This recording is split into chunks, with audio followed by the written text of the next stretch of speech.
Bom dia, irmãos. 20 de junho de 2021. Seguimos online. Hoje, terceiro domingo do mês de junho. Iniciaremos a nossa escola dominical com a leitura bíblica no livro de Salmos 89, versículos 15 e 16, que diz o seguinte: Feliz o povo que te adora com canções e que vive na luz da tua presença.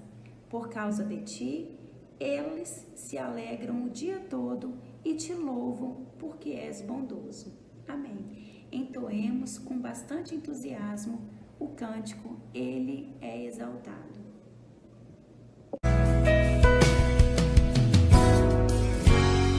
Ele é exaltado, o Rei é exaltado no céu.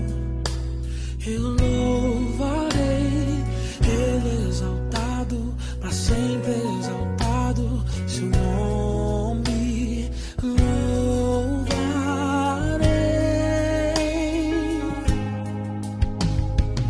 Ele é o Senhor, sua verdade vai sempre reinar. Terra e céu glorificam teu santo nome. Ele é exaltado, o Rei é exaltado no céu. Ele é exaltado, o Rei é exaltado no céu.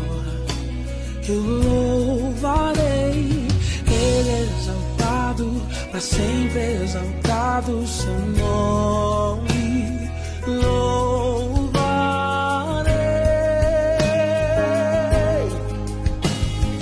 Ele é o Senhor, sua verdade vai sempre reinar. Terra e céu glorificam seu santo nome.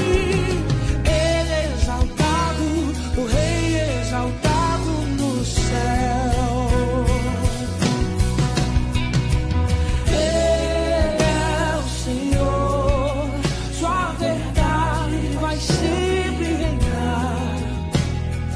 Terra e céu glorificam seu santo nome. Ele é exaltado, o Rei é exaltado aqui.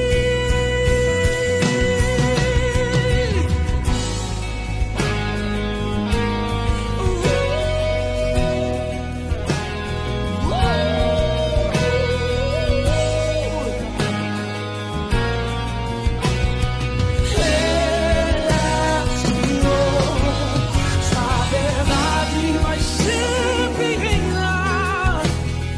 Terra e céu glorificam seu santo nome.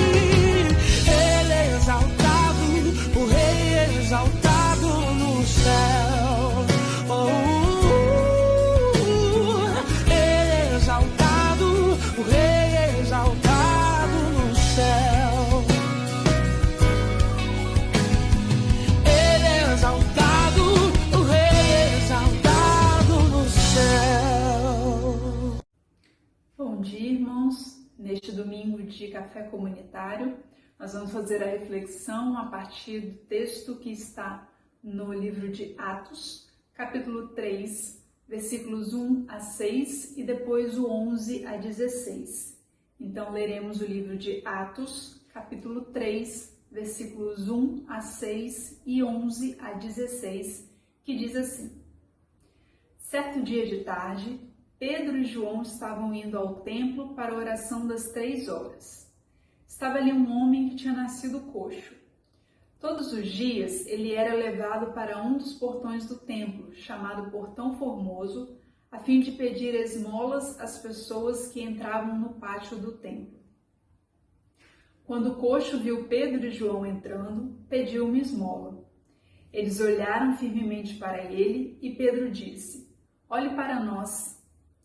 O homem olhou para eles, esperando receber alguma coisa. Então Pedro disse: Não tenho nenhum dinheiro, mas o que tenho eu lhe dou. Pelo poder do nome de Jesus Cristo de Nazaré, levante-se e ande. Versículo 11. O homem que havia sido curado acompanhou Pedro e João. Todas as pessoas estavam admiradas e correram para a parte do pátio do templo chamado Alpendre de Salomão, onde eles estavam. Quando Pedro viu isso, disse ao povo: Israelitas, por que vocês estão admirados? Por que estão olhando firmemente para nós, como se tivéssemos feito este homem andar, por causa do nosso próprio poder ou por causa da nossa dedicação a Deus? O Deus dos nossos antepassados, o Deus de Abraão, o Deus de Isaque e o Deus de Jacó, foi quem deu a glória ao seu servo Jesus. Mas vocês o entregaram às autoridades e o rejeitaram diante de Pilatos. E quando ele resolveu soltá-lo, vocês não quiseram. Jesus era bom e dedicado a Deus, mas vocês o rejeitaram. Em vez de pedirem a liberdade para ele, pediram que Pilatos soltasse um criminoso. Assim vocês mataram o autor da vida, mas Deus o ressuscitou e nós somos testemunhas disso. Foi o poder do nome de Jesus que deu forças a este homem. O que vocês estão vendo e sabendo foi feito pela fé no seu nome, pois foi a fé em Jesus que curou este homem em frente de todos vocês. O Castelo Forte vai nos dizer sobre essa leitura bíblica. Milagres acontecem. Conforme o versículo 16, foi a fé em Jesus que curou este homem em frente de todos vocês. Hoje em dia, quando uma pessoa relata que Deus a curou de uma doença, as opiniões se dividem. Alguns acreditam e outros duvidam. Você acredita que Deus pode curar um homem com deficiência física, como conta a leitura de Atos 3? Um teólogo disse que se nós não acreditamos em milagres, não faz muito sentido gastarmos tempo com oração. Quando oramos pedindo a ajuda de Deus, estamos pedindo um milagre. Pessoas cristãs acreditam que Deus pode intervir poderosamente na vida dos seres humanos. O texto indicado para hoje tem algumas orientações importantes sobre o assunto. Logo de início, Pedro necessita esclarecer um mal-entendido. Não foram eles, João e Pedro, que fizeram aquele homem andar por causa do próprio poder deles ou devido à dedicação deles a Deus. Versículo 12. Eles não estão em busca da glória pessoal. O milagre da cura daquele homem é um ato que vem exclusivamente do poder de Deus e não do poder de seres humanos. É Deus quem pode fazer milagres. Somente a Ele compete toda a honra e glória desse milagre. Ao ser humano cabe confiar em Deus, que se revelou em Jesus Cristo. Se Jesus veio ao mundo para nos salvar, se Ele morreu e ressuscitou para a nossa redenção, então não há razão para duvidarmos de Deus. Confiar significa entregar o nosso pedido a Deus e crer que Ele vai responder da melhor forma. Confiar também significa aceitar a resposta de Deus, seja ela qual for. Deus sempre quer o melhor para nós. Que essa reflexão, então, renove a nossa fé, a nossa esperança nos milagres de Deus, mas também a nossa confiança nele, no que ele faz e no melhor que ele sempre quer para nós. Deus nos abençoe. Amém. E dando continuidade, nós queremos parabenizar os nossos queridos irmãos que aniversariaram essa semana que se passou. Muitas felicidades, muitas bênçãos, muitas alegrias e muita saúde. E que os irmãos continuem se cuidando. E vamos para a escola dominical.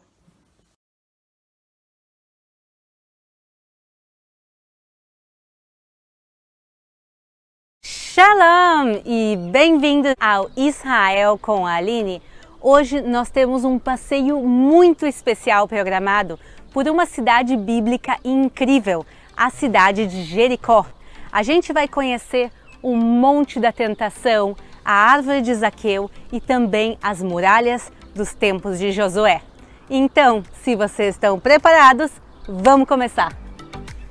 Vamos começar contando onde nós estamos. Nós estamos no deserto da Judéia, a 15 quilômetros do Mar Morto e somente 10 quilômetros da fronteira com a Jordânia. A cidade de Jericó, ela tem alguns recordes. Um dos recordes é por ser a cidade mais baixa do mundo. Nós estamos a 260 metros abaixo do nível do mar e também essa é a cidade mais antiga do mundo que segue existindo. E por isso a cidade de Jericó tem muita história, mais de 10 mil anos de história, para ser bem sincera. E muitas passagens bíblicas também se passam aqui na cidade.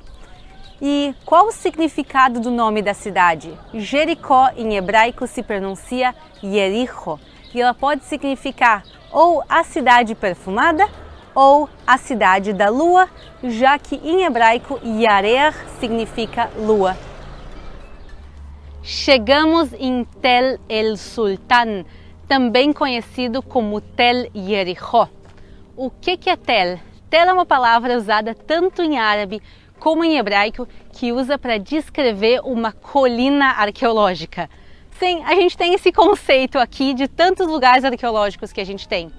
Como isso acontece? Pensem que a gente tem agora uma cidade como a cidade de Jericó, construída na sua maioria em pedra. E a cidade agora vai ser destruída, que seja por guerra, que seja por um terremoto, e as pedras vão ficar empilhadas. As próximas pessoas a virem a reconstruir a cidade, elas podem ou limpar o terreno ou construir por cima. E o que a maior parte das pessoas faziam nos tempos bíblicos era construir por cima. Então a cidade vai sendo construída uma por cima da outra e subindo o nível da cidade, literalmente construindo colinas de restos arqueológicos. E por isso a gente tem aqui uma colina inteira de restos arqueológicos, já que a cidade de Jericó foi destruída e reconstruída mais de 20 vezes, e então justamente essa é a parte mais antiga da cidade de Jericó. Mas quando a gente chega aqui nas escavações de Jericó, o que todo mundo quer ver são as muralhas dos tempos de Josué. Mas vamos voltar um pouco antes na história para entender de que muralhas a gente está falando. O povo de Israel foi escravo no Egito durante 400 anos. E depois de 400 anos, finalmente chega a liberdade. E o povo de Israel vai vagar no deserto por 40 anos. Esse deserto hoje em dia é onde fica a Jordânia. A gente consegue vê-la logo aqui ao fundo, essas montanhas já fazem parte da Jordânia. E depois, agora de 440 anos, o povo finalmente pode entrar na terra de Israel e se assenta aqui próximo na região de Gilgal. E agora eles têm uma missão muito difícil, vir e reconquistar a terra de Israel, cidade após cidade. Pensem que durante esses 440 anos a terra não vai ficar vazia, e sim outros povos vão viver aqui. Esses são povos cananeus. E a primeira cidade a ser reconquistada vai ser a cidade de Jericó, que tem um grande empecilho, uma muralha gigantesca. E vamos agora conhecer o que provavelmente são restos dessa mesma muralha. E aqui, então, atrás da gente, a gente consegue ver a muralha, ou melhor dizendo, as muralhas de Jericó. A gente está vendo aqui uma muralha dupla colossal. No seu ponto máximo, ela tinha uma altura de 12 metros. Agora, a gente tem um grande problema em Jericó, que aqui não foram feitas suficientes escavações arqueológicas, nem todas as escavações que foram feitas são sérias e também tem muita influência política aqui nas escavações. Então a gente não tem todas as informações ainda para montar o quebra-cabeça, mas vamos ver o que a gente sim sabe dessas escavações e principalmente dessa muralha. E como vai funcionar a reconquista?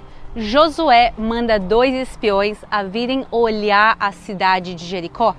Esses espiões se escondem na casa de Raabe, uma prostituta. E quando o rei de Jericó ouve que tem espiões do povo de Israel, ele manda buscarem eles. Então os espiões têm que se esconder e eles saem de fininho da casa de Raabe. Ela então os fez descer por uma corda pela janela, porquanto a sua casa estava sobre o muro da cidade, e ela morava sobre o muro. E como funcionava essa muralha dupla? A gente tem uma muralha aqui de um lado, uma outra muralha aqui, e no meio eram colocadas casas. Isso era uma técnica conhecida daquela época. Agora, quem vai querer morar literalmente nas muralhas? As pessoas que não tinham dinheiro, quer dizer, é a zona mais barata da cidade, já que tu está menos protegido, tu está exposto literalmente meio para fora da cidade, inclusive, e por isso faz muito sentido a narrativa bíblica quando Raabe fala que a família dela morava na muralha, provavelmente se refere a uma muralha como essa, se não essa mesma. Tem arqueólogos que acreditam que essa é a própria muralha dos tempos de Josué, e a gente vai ver como mais essa muralha e a destruição da cidade se encaixam com a narrativa bíblica. Quando se escavou aqui, se encontrou essa muralha destruída, o que se encaixa muito bem na descrição do livro de Josué, quando a gente sabe que o povo de Israel vai dar 7 voltas em volta das muralhas, tocar as trombetas e as muralhas vão cair. E por cima dessa destruição se encontrou uma camada de cinzas, porque a cidade foi queimada. A gente consegue ver claramente aqui embaixo uma linha preta porque a cidade foi queimada. Mas isso não é um grande indicativo, porque naquela época, quando uma cidade era conquistada, seguidamente ela era queimada. Isso nos indica a primeira coisa, que a destruição não foi um terremoto, e sim foi uma guerra. Mas quando se encontrou a cidade queimada, se buscou as coisas nessas cinzas e se encontrou comida, objetos, muita coisa. E isso não é uma coisa comum para a época, porque se vinha agora um povo e conquistava a cidade, qual era a primeira coisa que eles iam fazer? Saquear a cidade. Então é conquistar, saquear, e só aí se queimava a cidade. E aqui não, a cidade foi destruída e queimada antes de ser saqueada. E isso se encaixa bem com a descrição bíblica, porque Josué fala que se vai pegar da cidade o ouro, a prata, os metais e o ferro, e só. E por isso a cidade foi queimada com tudo dentro. E por isso os jarros que se encontraram aqui dentro, cheios de comida, principalmente de cevada, são um indício arqueológico muito importante. E também por ser cevada é importante. Os jarros de cevada eram os que estavam mais cheios. Porque quando é a colheita da cevada aqui nessa região? Na primavera. E a gente sabe que quando o povo de Israel estava aqui nos acampamentos de Gilgal, eles celebram a Páscoa judaica, que também é conhecido como a festa da primavera. Quer dizer, eles estão aqui comemorando a festa da primavera e depois vêm e conquistam a cidade de Jericó, provavelmente na primavera, e a gente sabe que essa cidade também foi destruída numa primavera. E não só as muralhas da cidade de Jericó vão cair, como a cidade vai ser destruída e queimada. Mas não bastando tudo isso, Josué vai amaldiçoar a cidade em Josué 6:26. E ele diz que toda pessoa que tentar reconstruir Jericó vai pagar um preço muito caro, e ele vai pagar o preço no seu filho primogênito e também do seu filho mais novo. E por isso, aqui nas escavações arqueológicas se encontrou uma muralha e uma cidade destruída, uma camada de abandono. O que isso quer dizer? Se a cidade não é habitada, a terra vai se acumulando em cima dela. Então a gente tem alguns séculos de abandono e depois por cima a gente vê que a cidade sim vai ser reconstruída por Hiel. E como Josué previu, ele vai pagar o preço de 2 dos seus filhos. A gente vê aqui mais escavações arqueológicas. E elas são mais profundas do que as escavações das muralhas que a gente viu agora há pouco. O que isso quer dizer? Quer dizer que elas são mais antigas. Porque quando a gente falou do Tel, a cidade vai sendo destruída e reconstruída, reconstruída e reconstruída. Quer dizer, quanto mais profundo, mais antiga a cidade. E essa torre que a gente está vendo aqui, pessoal, essa torre circular, ela é um dos primeiros edifícios da cidade de Jericó. Ela tem 10.000 anos de história. Vejam a grandiosidade dessa cidade. Uma das primeiras cidades do mundo, a cidade mais antiga que segue existindo. E a gente vê aqui essa construção colossal. E uma das maneiras que Jericó tira o meu fôlego é pensar em uma coisa. Quando Josué e o povo de Israel chegam aqui nesse lugar, a cidade já tinha então, naquela época, mais de 6.500 anos de história. Então, para Josué, essa aqui já era uma cidade milenar. E para a gente hoje em dia, claro, ainda mais história está enterrada aqui. E a gente espera que as escavações arqueológicas sim sigam e que a gente possa encontrar mais tesouros que saem dessas escavações. Então vejam o lugar incrível que a gente está. A gente vê aqui ao fundo a cidade de Jericó. A gente consegue ver também as montanhas que hoje em dia são a Jordânia, mas eu quero dar a volta com vocês para o outro lado, porque logo ali a gente vê uma montanha. Você consegue ver essa montanha que tem uma construção no topo? Essa montanha se chama o Monte da Tentação e é para lá que a gente vai agora. Então, venham comigo! A subida no Monte da Tentação a gente vai fazer com um teleférico que tem 1.330 metros de extensão e é bem mais fácil do que subir tudo isso caminhando. E também a gente tem uma vista linda aqui de cima. Por exemplo, a gente está vendo agora aqui ao nosso lado Tel Yerichó, onde a gente estava há poucos minutos atrás. E aqui de cima a gente também vê plantações de bananas e tamareiras. E por causa das tamareiras, a cidade justamente é conhecida na Bíblia como a Cidade das Palmeiras.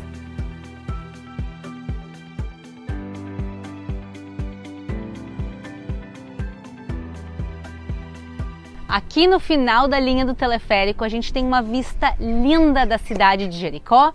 Porém, a gente veio num dia especial, a gente veio num dia de tempestade de areia, então a visibilidade está um pouco estranha, um pouco diferente, por isso parece que tem um nevoeiro por cima, isso realmente é uma tempestade de areia. Tem dias que é bem mais intenso, tem dias que tu não consegue ver nada aqui, então hoje a gente consegue ver algumas coisas. O que a gente vê muito claramente são as montanhas da Jordânia, que a gente comentou antes, mas uma dessas montanhas, um pouco mais ao norte daqui, é o Monte Nebo. É o monte onde Moisés vai falecer. Quer dizer, Moisés vai conduzir o povo de Israel lá do Egito pelos 40 anos do deserto, mas ele vai falecer antes de entrar na terra de Israel. Então nessas montanhas vai ser onde Moisés vai olhar para a terra de Israel, ele vai chegar inclusive a ver a cidade de Jericó, mas nunca entrar. E agora vamos seguir a nossa caminhada para a entrada do monastério. Mas por que esse monte se chama o Monte da Tentação? O nome é por causa da tentação de Jesus. Duas partes dela aconteceram aqui.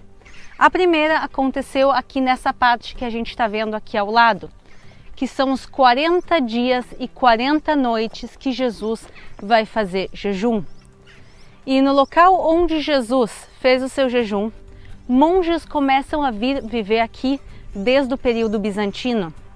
Uma forma de vida completamente isolada da sociedade. Venham comigo, eu quero mostrar para vocês. A gente consegue ver aqui que a montanha tem dezenas, se não centenas de cavernas. E esses monges começam a vir viver dentro dessas cavernas e eles vivem de uma maneira completamente eremita, isolada do mundo exterior, e a única conexão que eles têm com o mundo são entre eles aos domingos. Eles começam a construir escadas e conexões, e eles começam a se juntar nos domingos para fazer orações coletivas, e esse sistema se chama Laurot. E agora o que acontece é que esse sistema de Laurot vai crescendo, crescendo, crescendo, e ele dá origem ao monastério. E por isso aqui em cima está o monastério da Tentação. E também, segundo a tradição cristã, foi nesse mesmo monte onde vai acontecer a terceira e última tentação de Jesus.